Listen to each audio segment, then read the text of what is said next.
Hola amigos, bienvenidos al segundo capítulo de esta serie llamada Creyente Irracional.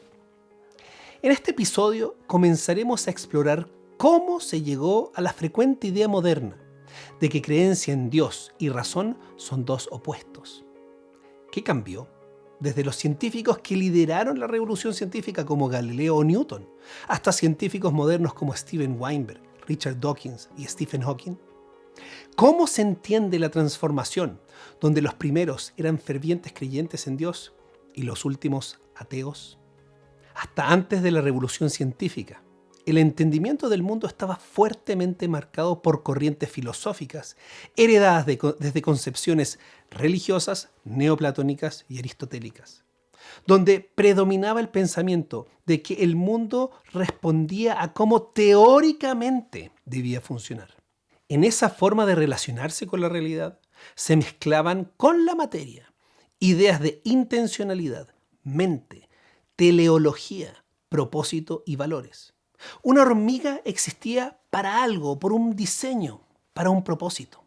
Al relacionarse así con la hormiga, la dimensión de su funcionamiento mecánico quedaba subsumido, oscurecido, entre otros factores más relevantes, como por ejemplo el para qué de la hormiga o cuál era su valor.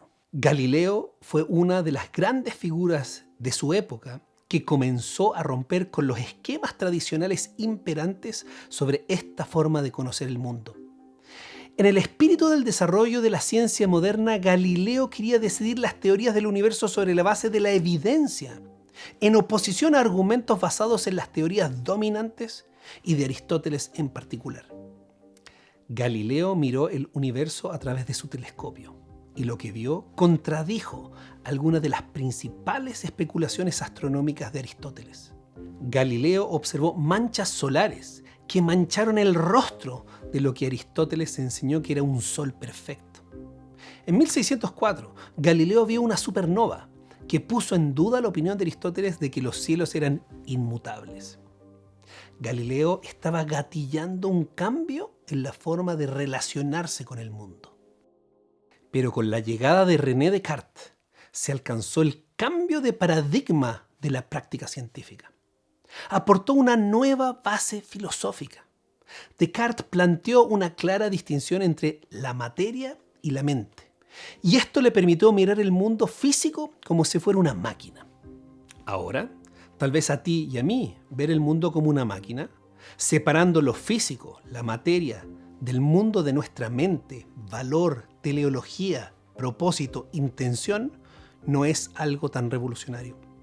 Pero como hemos dicho, antes de Descartes, las cosas se veían muy distintas. Cuando alguien miraba un árbol, se fijaba más en su armonía, en la gracia de Dios de darnos su sombra y su fruto. Y la dimensión física no se percibía en forma aislada. Descartes postuló un cambio paradigmático, estableciendo a la mente y la materia como dos sustancias ontológicamente diferentes. La materia era una sustancia y la mente era otra, completamente distinta. Había algún tipo de interacción entre ambas, pero eran esencialmente distintas.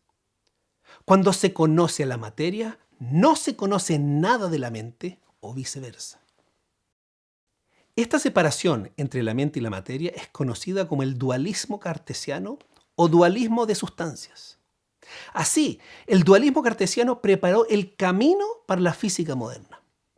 Los grandes avances en las ciencias físicas y biológicas fueron posibles al excluir la mente del mundo físico. Esto permitió una comprensión cuantitativa del mundo, expresada en leyes físicas atemporales y formuladas matemáticamente. Tal como lo explica Thomas Nagel en su libro Mind and Cosmos, Galileo y Descartes hicieron la división conceptual crucial al poner que la ciencia física debería proporcionar una descripción cuantitativa, matemáticamente precisa de una realidad externa. Esta realidad física se extendía en el espacio y el tiempo, y la descripción científica se debería limitar a las cualidades espaciotemporales como la forma, el tamaño y el movimiento, y a las leyes que gobiernan las relaciones entre ellos. Se hizo una separación entre el mundo físico y el mundo de la subjetividad. Es decir, cómo este mundo físico aparece a la percepción humana. El ámbito subjetivo se refería a la mente, a la conciencia o a la experiencia, y a las cualidades secundarias como el color, el sonido y el olfato. El mundo objetivo, es decir, el de los objetos, se relacionaba con el mundo subjetivo, el de los sujetos, a través de la estimulación física sobre los sentidos. Y era esa estimulación de los sentidos lo que produciría esas apariencias en la mente de los observadores.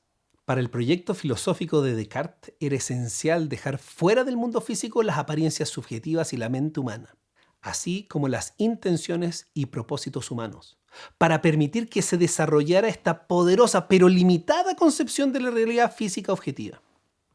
Esto produjo grandes éxitos para el conocimiento científico. La razón de por qué dejar mente, propósitos e intenciones fuera del proyecto del conocimiento científico era importante.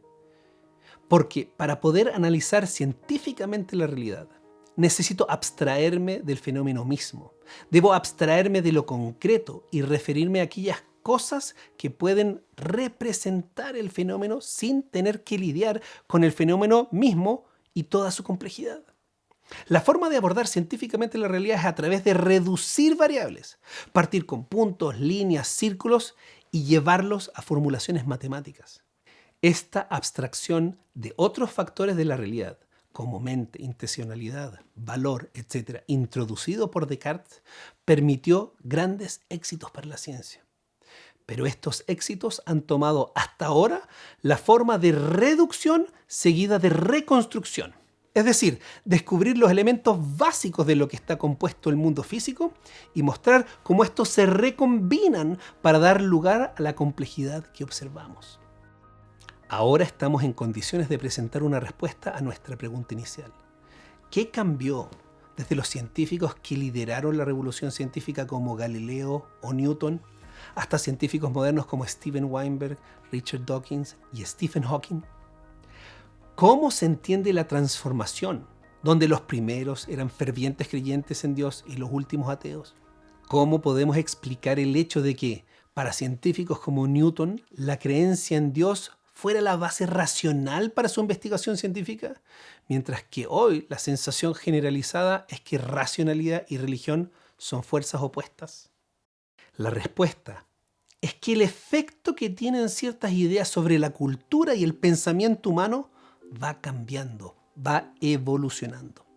Para los primeros científicos, las ideas de Descartes proveyeron un nuevo marco filosófico que les permitió iniciarse en el proyecto reduccionista científico.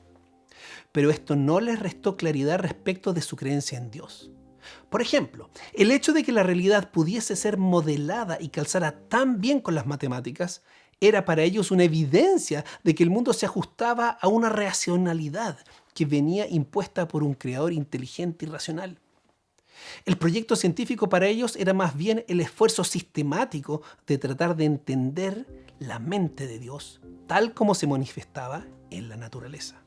Sin embargo, el paso del tiempo y la acumulación de éxitos científicos, obviamente sumados a otros factores como crisis en la Iglesia, Revolución Francesa, Darwin, el iluminismo, el humanismo, etc., fueron aportando gradualmente a la sensación de que el conocimiento se relacionaba únicamente con el entendimiento del mundo desde la perspectiva materialista y naturalista. Lento pero seguro, la dimensión de la mente, la dimensión subjetiva, pasó de ser una realidad ontológicamente separada de la materia a la de meras opiniones, emocionalidad y fantasía. La realidad subjetiva fue perdiendo gradualmente su pertenencia a la categoría de lo que llamamos conocimiento. Es así como hoy la palabra objetivo lo utilizamos para referirnos a los hechos como son. Oye, seamos objetivos, por favor. Por el contrario, cuando utilizamos la palabra subjetivo, lo utilizamos para describir perspectivas sesgadas o teñidas por el interés personal. Oye, no seas subjetivo. Lo interesante es que originalmente, objetivo se refería a la realidad del mundo exterior del objeto. Y lo subjetivo se refería a la realidad del mundo interior y de la mente del sujeto. La singularidad del Big Bang, las propiedades de las leyes naturales, la impresionante precisión de las constantes universales, el origen de la vida, la información digital del código genético, la conciencia, la capacidad cognitiva y las leyes de la lógica, entre otros, han hecho patente la necesidad de recobrar ideas de mente, teleología, propósito y valor a nuestra investigación y entendimiento de la realidad. Además, está el hecho de que la realidad subjetiva es desde muchas perspectivas la parte de la realidad que más nos importa. Se trata de lo que está pasando acá adentro, donde tú y yo vivimos. Los tremendos niveles de depresión, ansiedad, falta de sentido y suicidio de la actualidad parecen poner en evidencia que hay algo central, tal vez lo más importante, que está quedando fuera de nuestro entendimiento de la realidad, de lo que llamamos conocimiento. No dejes de ver los próximos capítulos donde seguiremos explorando esta idea de que creencia en Dios y racionalidad son opuestos y por qué esa visión estaría dejando de lado elementos fundamentales para el entendimiento del mundo y la experiencia humana. Si te ha interesado lo que te presento en estos videos, no dejes de suscribirte al canal. Y muy importante, aprieta la campanita. Eso hace que te lleguen avisos de cuando salga un nuevo video de estos temas. Nos vemos en el próximo video.